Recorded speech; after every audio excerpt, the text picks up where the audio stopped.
ናም በሌላም ቦታ አላህ ስብሓነሁ ወተዓላ እንዲህ እያለ ይገልጻል ስለ አዱንያ ሲናገር እዕለሙ أنما الحياة الدنيا لعب ولهو وزينة وتفاخر بينكم وتكاثر في الأموال والأولاد إلى الله سبحانه وتعالى اوقوا على تمار اوقوا يقباتشوا اتمنوا راسنا تاتالل نقابل سبت اوقتن اوق سلا الدنيا دنيا مالت من دنج لعب ጫወታ ነች የአዱንያ ኖሮ ማለት ለዒቡን ጫወታ ነው ጎንበስ ብለህ ስታስበው ጫወታ ነው ቀልድ ነው የሚጨበጥ አይደለም ቁም ነገር የሚባልለት አይደለም ወለህውን ከጫወታም ለህውን ተራ ጫወታ ነው ወዚነቱን እንደው መጋጌጥ ብቻ ነው መጋጌጥ ውጫዊ አካል የውጭ ውበት ማለት ነው ውስጡ ቁም ነገር የለውም የውጭ ውበት ነው ዚና ነው ወተፋخሩን በይነኩም እርስ በርስ መፎካከር ነው መፎካከር እኔ ይበልጥ መባባል ነው ዱንያ ላይ የምንኖረው እኛ የሰው ልጆች ብቻ እንዳልሆን ግልጽ ነው ለኛ እኛ ለአዱንያ ሌሎች ብዙ ፍጥረታት አሉ የብስ ላይ መሬት ላይ ውሃ ላይ አየር ሰማይ ላይ አላህ በخلቀው خلق ምድር ላይ ብዙ የአላህ ፍጥረታት አሉ ለአዱንያ የሚጨነቀው ፍጡር የሰው ልጅ ነው የሚስገበገበው ፍጡር የሰው ልጅ ነው ግን ተስገብግቦ ሌሎች ፍጥረታት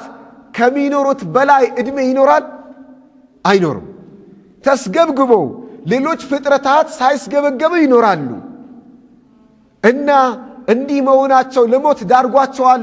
የሰው ልጅን ደሞ ለአዱንያ መስገብገቡ በህይወት እንዲኖር አድርጎታል አላደረገው እነዛም ይሞታሉ ይህም ይሞታል ሁሉም ይኖራል ይሞታል እና የሰው ልጅ ከሌላው ለየት የሚለው ምኑ ላይ ነው በአዱንያ ይሞኛል በአዱንያ ይታለላል ማይበላውን ይሰበስባል ለምን ለጉራ ለፉከራ እኔ እኮ ያለኝ ቤት ይህን መሰለ ቤት እኮ የገነባሁት ወፍም በጎጆዋ በወፍ ቤቷ ኑራ ትሞታለች አንተም በህንጻ ኑረህ ትሞታለህ ሁለታችሁም ትሞታላችሁ ሁለቱም ወደ አኺራ ሄዳሉ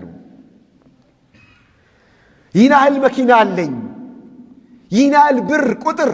ይናል ብር አለኝ የሚበላው አንዲት ዳቦ ነች ወይም አንዲት እንጀራ ነች አለኝ የሚለው ግን ለዓለም ወይም ለብዙሃን ህዝብ የሚበቃም ያን ሁሉ እኮ አይበላውም ምንድነው ማዕናው ተፋኹር ፈቀጥ ፉከራ ብቻ ነው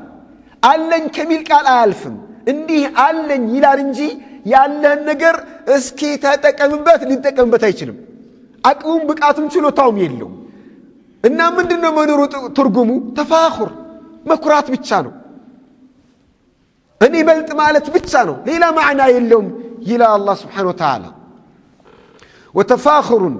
እርስ በርስ መኮራራት ነው ወተካثሩን في الاموال እኔ ብዙ አለኝ እከሌ ምን ያህል ካፒታል አለው እስኪ ገምት 1 ቢሊዮን ይኖረዋል 2 ቢሊዮን ይኖረዋል እከሌ ሳይ እንዲያል ይኖረዋል ምን ያደርገዋል ምንም ይኖር አለው ከሚል ቃል አያልፍም በቃ እንዲህ ብዙ አለው እቺ ብቻች ቃሊቷ ሌላ ማዕና የለውም ለዚህ ነው ቀልድ ነው ጫወታ ነው የሚለን አላህ Subhanahu Wa Ta'ala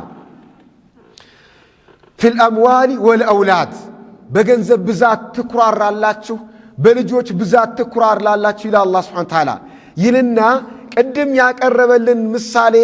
ዳግም ያቀርበዋል ያም እንደምንድነው እንደ ዝናብ ምሳሌ ነው ምሳሌው ዝናቡ ይዘንባል ከዘነበ በኋላ የተለያዩ አዝርቶች ይበቅላሉ ከበቀሉ በኋላ የዚህ የእርሻው ባልተቤት በጣም እጅግ ተስፋ ያደረገ ሳለ የአላህ Subhanahu Wa Ta'ala አምር ይመጣና ثم يكون حطاما ስብርብር ብሎ ገለባ ይሆናል ባዶ ይሆናል እቺ ማለት ነች ዱንያ እወቋት አትመኙባትና وفي الآخرة عذاب شديد በዚች በአዱንያ አትሞኝ እየተባለ ዱንያ ለታታለልህ አይገባም እየተባለ የተሞኘባት የታለለባትና እሷን ያመለከ አኼራ ላይ አሳማሚ ቅጣት ይጠብቀዋል ይላል አላህ ሱብሓነሁ ወተዓላ። ግን በአዱንያ ያልተሞኙ ያልታለሉ ዲናቸውን አጥብቆ የያዙ የተፈጠሩበትን ዓላማ የተረዱ ግን ወመግፊረቱ ሚነላሂ ወሪድዋን ከአላህ ዘንድ ወንጀላቸውን አላህ ይምራቸዋል፣ ማርታን ያገኛሉ፣ የአላህን ውዴታ ያገኛሉ ይልና ወመል ሐያቱ ዱንያ ኢላ መታዑል ጉሩር ዱንያ እኮ አይደለችም መጫወቻ ዕቃ እንጂ ይላል አላህ ሱብሓነሁ ወተዓላ።